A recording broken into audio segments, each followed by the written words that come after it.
নমস্কার, আমি doctor Bhaswati Goswami Chatterjee, consultant dietician. আমার ইউটিউব চ্যানেল কেয়ার অ্যান্ড কিওরে সবাইকে স্বাগত। আজকে আমি যে বিষয়টি নিয়ে আলোচনা করব সেটি হলো বাঙালির অত্যন্ত জনপ্রিয় দুটি খাবার, বিউলির ডাল এবং আলু পোস্ত।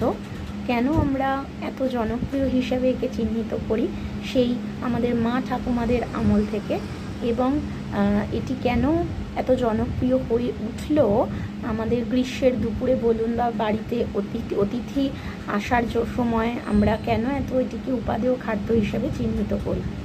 আদৌ কি বিউলির ডাল এবং আলু পোস্ত এই যে কম্বিনেশন, এটা কি আদৌ পুষ্টিকর এবং এর কি আদৌ কোনো থেরাপিউটিক বেনিফিটস আছে?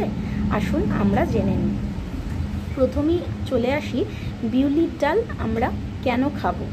বিউলির ডালের মধ্যে খুব বেশি পরিমাণে ডায়েটারি ফাইবার থাকার দরুন এবং এর গ্লাইসেমিক ইন্ডেক্স লো থাকার ফলে এটিকে আমরা খুব সহজেই একজন মধুমেহ বা ডায়াবেটিস রোগী এবং একজন ওবিস পেশেন্টকে প্রেসক্রাইব করে থাকি।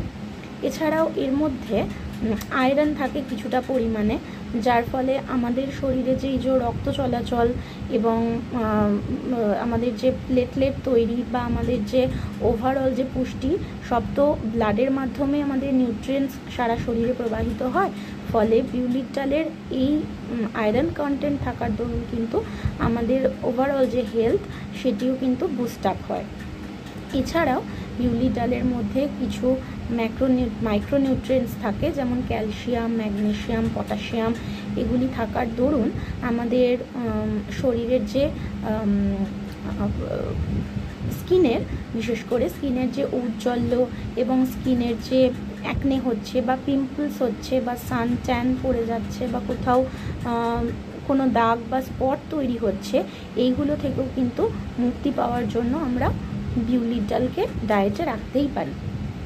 এছাড়াও এর মধ্যে ক্যালসিয়ামের মাত্রা বেশি আছে বলে যে কোনো অস্টিওপোরোসিস বা যাদের মেনোপোজ হয়ে গেছে, মেনোপোজের ফলে যে অস্টিও আর্থ্রাইটিস দেখা যায়, হাড়ের ক্ষয় যেটাকে আমরা বলছি, সেটার ক্ষেত্রেও কিন্তু বিউলির ডাল একটি গুরুত্বপূর্ণ ভূমিকা পালন করে। এরপর আমরা দেখে নেব যে আলু পোস্ত আমরা কেন খাবো। প্রথমেই দেখি যে আলুর কি কি গুণ আছে। আলুর সিম্পল কার্বোহাইড্রেট হলেও আলুর মধ্যে ক্লোরোজেনিক অ্যাসিড, জিয়াজ্যান্থিন এবং এই ধরনের কিছু অ্যান্টিঅক্সিডেন্ট বা বায়োঅ্যাক্টিভ কোনো কম্পাউন্ডস থাকার দরুন এটা কিন্তু আমাদের চোখের জন্য বা চোখের সুস্বাস্থ্যের জন্য কিন্তু একটি গুরুত্বপূর্ণ ভূমিকা পালন করে। এছাড়াও আলুর মধ্যে পেকটিন থাকার দরুন আমাদের যে ইনস্ট্যান্ট এনার্জি বলুন বা আমাদের যে একটা স্টোম্যাক ফুলনেস, এই ক্ষেত্রে কিন্তু আলু একটা বিরাট গুরুত্বপূর্ণ রোল প্লে করে। তো সেই জন্য আমরা আলুকে অল্প পরিমাণে বা নিয়ন্ত্রিত মাত্রায় যদি আমরা ডায়েটে রাখি, সেক্ষেত্রে একজন ওবিস পেশেন্ট বলুন বা একজন ডায়াবেটিস পেশেন্ট বলুন অবশ্যই আলু পোস্ত খেতেই পারেন। এবার চলে আসি যে পোস্ত আমরা কেন খাবো। পোস্তর মধ্যে কিন্তু ক্যালসিয়ামের মাত্রা অত্যন্ত বেশি থাকে, ফলে অস্টিও আর্থ্রাইটিস বলুন, অস্টিওপোরোসিস, যেটা বিউলির ডালের ক্ষেত্রেও দেখা যায় থাকে। তো সেই জন্য পোস্ত কিন্তু আমরা একজন পেশেন্টকে যাদের এই প্রবলেমগুলো আছে আমরা পোস্ত দিতেই পারি। এবং পোস্তর মধ্যে এছাড়াও পোস্তর মধ্যে মরফিন নামে একটি কম্পাউন্ড আছে। মরফিন কি করে, যাদের অনিদ্রা বা ইনসোমনিয়া এই ধরনের প্রবলেম দেখা যায়, তাদের এই পোস্ত খাওয়ার দরুন কিন্তু ভালো ঘুম হয়। আর যদি ভালো ঘুম হয়, রাত্রের দিকে ভাত পোস্ত যদি তাদের দেওয়া যায়, ভালো ঘুম হলে কি হবে, আমাদের যে বেসাল মেটাবলিক রেট এইটা কিন্তু বেড়ে যাবে এবং তার ফলে ওবেসিটি হওয়ার চান্স কমে যায়। ফলে বুঝতেই পারছেন যে একাধারে যেমন এটি ভালো ঘুমও আমাদের ভালো ঘুমোতে হেল্প করছে, তেমনই এটি আমাদের ওয়েট ম্যানেজমেন্টের ক্ষেত্রেও একটা কিন্তু রোল প্লে করছে।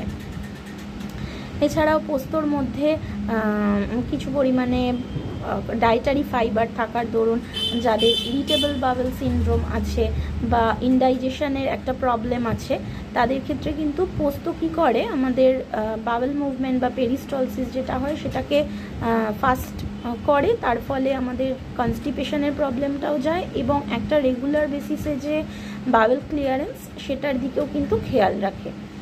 তাহলে এতগুলো গুণ আমরা দেখতে পাচ্ছি যে বিউলির ডাল, পোস্ত, আলু, এই 3টে জিনিস আমাদের কিন্তু ওভারঅল থেরাপিউটিক বেনিফিটস, পুষ্টিগত দিকটাও দেখছে, প্লাস আমাদের যে বিভিন্ন রকম রোগ, লাইফস্টাইল ডিসঅর্ডার যেগুলো হচ্ছে সেগুলোতেও কিন্তু এগুলোর অনেকটা বেশি ভূমিকা আছে কন্ট্রোল করার।